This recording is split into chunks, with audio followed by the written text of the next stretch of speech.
This is Twit. Now, if you've been following the progression of virtual reality, you know that the next big thing is inside-out tracking. The next big thing is inside-out tracking without being tethered to a PC, but that's for a different day. For now, HTC has unveiled its upcoming Vive Cosmos VR system that satisfies at least the first next big thing that I just mentioned. Joining the show now, welcoming back Sam Machkovech from Ars Technica to talk all about it. Sam, I've missed you. How are you? Oh, I've missed you too. I swear I haven't just been ducking into virtual reality headsets to avoid y'all.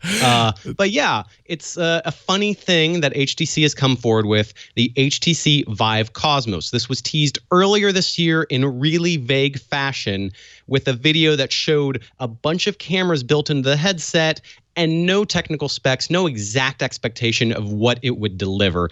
Turns out Vive has an office just down the road from me here in Seattle, Washington, where they're building all of their American ops. And they had the Vive Cosmos ready for me to test out along with the release date, October 3rd, where it will be on sale for computers for $699. That means you pay that $700 and you get the headset, a pair of controllers, and nothing else. I mean, the wires to connect to the PC, but there's no extra tracking boxes. Now, VR, there's, I want to say 8 million versions of VR out there. It can be confusing. But with computer VR, there's been some moves towards wireless VR and some moves towards inside-out tracked VR. The latter is what we get here in that you're not setting up webcams, you're not setting out tracking boxes that the headset then reads. There's a whole different way to describe how inside out works and some technicalities, but the bottom line is you plug this into the PC and that's it, because the cameras that are mounted, one on the top, one on the bottom, one on each side, left and right, and then two facing out in that sort of Johnny Five short circuit way. They all combine to read the room, kind of get a sense of what room you're in and automatically map walls and windows, and also look at the marks on your controllers in your hand, these things that replicate your hands in VR space.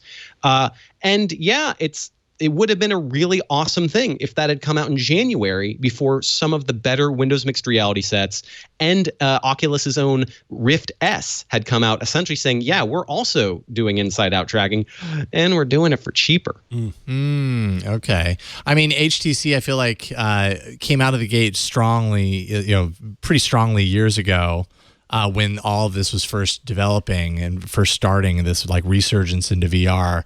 And then kind of seems like it's spent a lot of time playing a little bit of catch up. At least I don't hear as many people talking about the HTC Vive headsets as I do the Oculus, and especially the Quest seems to be getting a lot of attention. I played with the Quest. I loved it.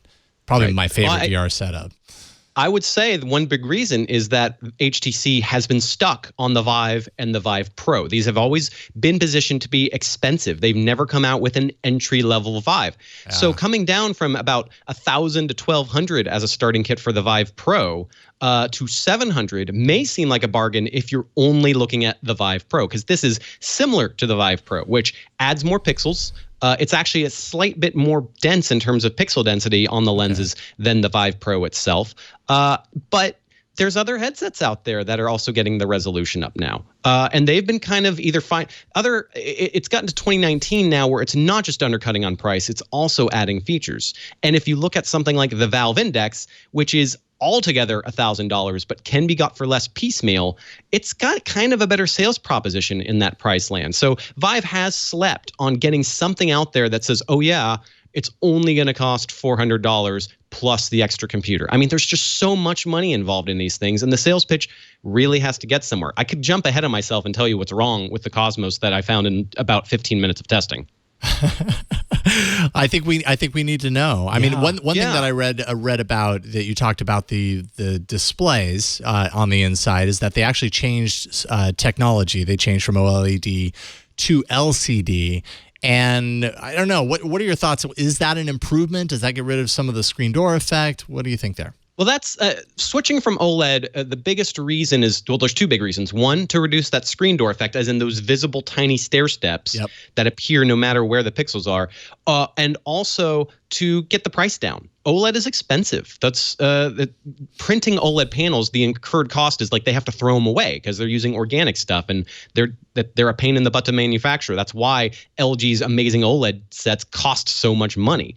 And so you get a little bit less of that stair step, which is great when you're talking about game immersion, but the colors aren't quite there. There's something a little fainter about that color. And when you have a screen pressed directly to your face to replicate the real world, that's different than getting a smartphone that's switching from OLED to something else. That the ability to swallow that color depth is a little different. And it was just something that was really noticeable with the Cosmos, in the same way that the Valve Index and the Oculus Rift S also switched from OLED to LCD, and they also suffer that. But I feel like in my very brief testing that HTC needs to work on that color balance. They have a toggle in it, and they told me go ahead and hit vibrant, and that helped, but not necessarily enough where I said, oh, I should spend more than the other rivals. Because again, $700 for the set is the price I would expect if it had OLED, if it had those rich colors. So, yeah, right. And in terms of the screen door effect, I got to test more. Again, 15-minute test of a world premiere is not a great way to be clear on exactly how crisp this is. But I did notice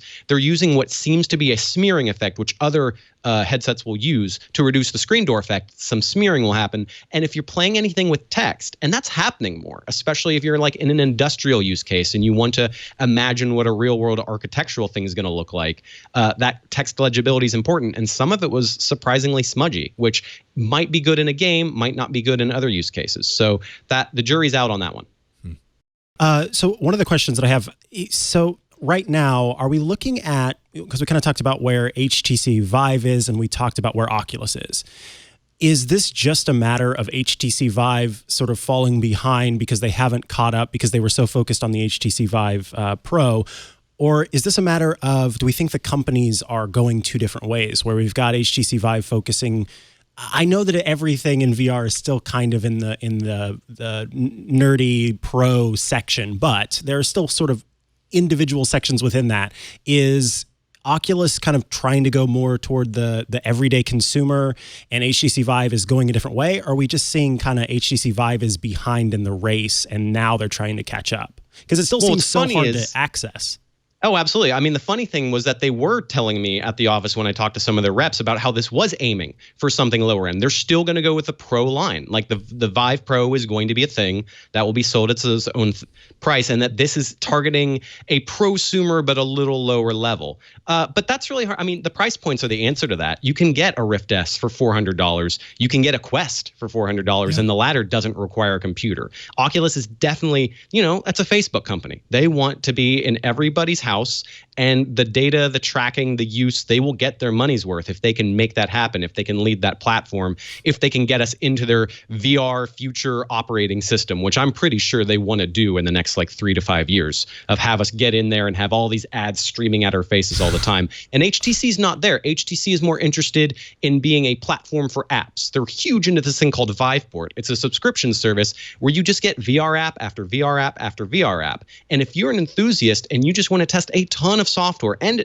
around the world, that may very well be the case. In the East, in India and China, where VR is being embraced in different ways, that's its own use case of going, yeah, I'm living the VR dream. I want all of this software. I want to know what innovative indie teams are making in VR. That is its own case. But I don't know that there's a giant mass market of people who want to spend that much on the headset, that much on the computer, and then get the subscription service. I suppose once you spend that much money, you're kind of stuck in that ecosystem.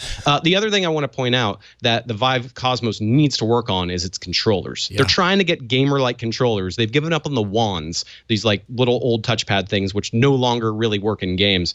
They're heavy. These things have extra bright lights built into them, and everything I tested was pretty mild. Once I had to actually wave my arms around in one game, it felt the little bit of extra weight goes a long way when it's your hands that are the primary thing. You don't have to worry about the weight if you're just moving a tiny joystick around on an Xbox. But here, just those extra few grams can make all the difference. And I'm not, I like VR and I'm relatively fit, and I felt tired. So I don't know if that's going to really work. If they're going to target people going, yeah, I want to play Beat Saber. Well, I want to be able to play Beat Saber for more than 10 minutes before I'm done, before it hurts. So that's its own funky thing. There's just a bunch of little stuff about it that I don't think that HTC quite knows what it's doing, or maybe it's East and Western company heads. There's a Seattle company that's running operations for a much larger company on the other side of the planet. I don't know. It all seems a little confusing, but I want to test it out more. They say they're going to hand it to me in October, and I'll dig in and I will report back.